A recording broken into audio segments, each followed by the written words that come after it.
ang Senado. Ito ang konklusyon ng DILG at PNP matapos ilabas ang mga kuha ng CCTV sa loob ng Senado noong mangyari ang insidente.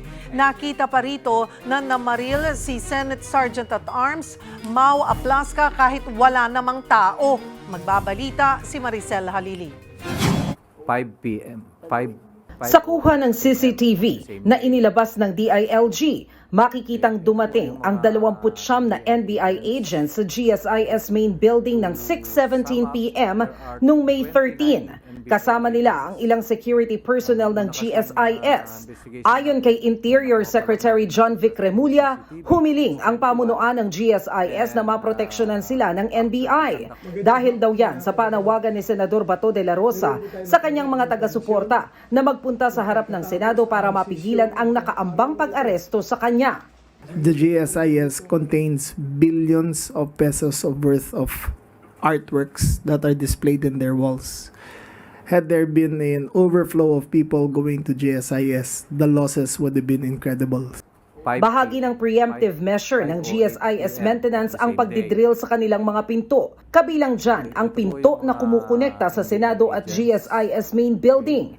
Pero paglilinaw ni Secretary Remulla, None of the NBA agents had tactical gear with them.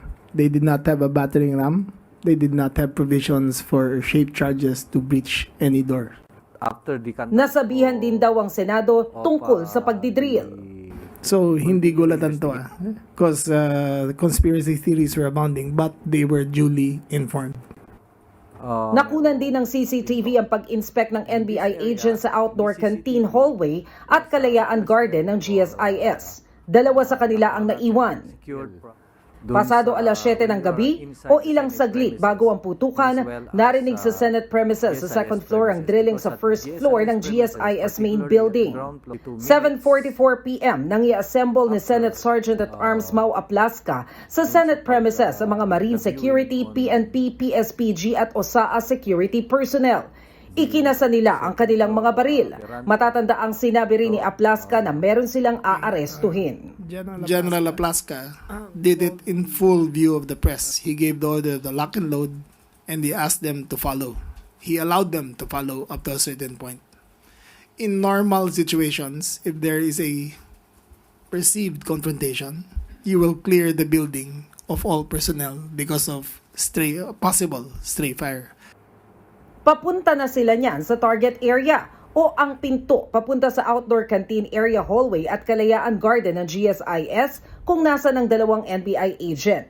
Kita dyan si Aplasca na may hawak na mahabang baril. Lumapit siya sa pinto kasama ang ilang OSAA security. Bandang 7:46 p.m., nagkagulo na sila. We assumed that this is the first time shots were fired by General Aplasca.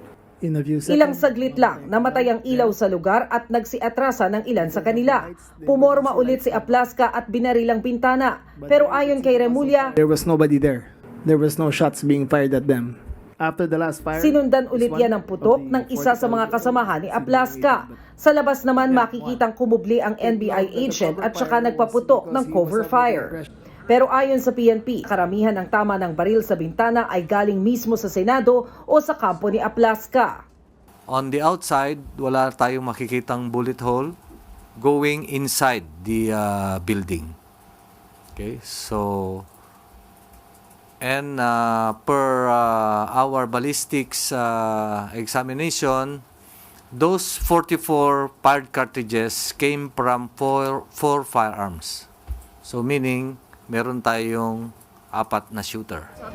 Ang malinaw ayon kay Remulla, pagkatapos ng 6 na araw na masusing pag-iimbestigasyon, paghagila po ng lahat ng available videos, interviews, affidavits, ay marami po kaming conclusion na nakuha. For the record, all evidence points that there was no attack on the Senate. ipapakita pa sana ng PNP ang CCTV ng pag-alis umano ni Senador Bato de la Rosa madaling araw ng May 14. Pero nagkaroon ng technical issue kaya hindi ito na-play. Ang naipakita nila ay ang picture ng puting Fortuner palabas ng Senado na pag-aari umano ni Senador Robin Padilla. Particularly makita natin doon ang Senator Bato and Senator Padilla. Kapatid, ako si Maricel Halili para sa 1PH.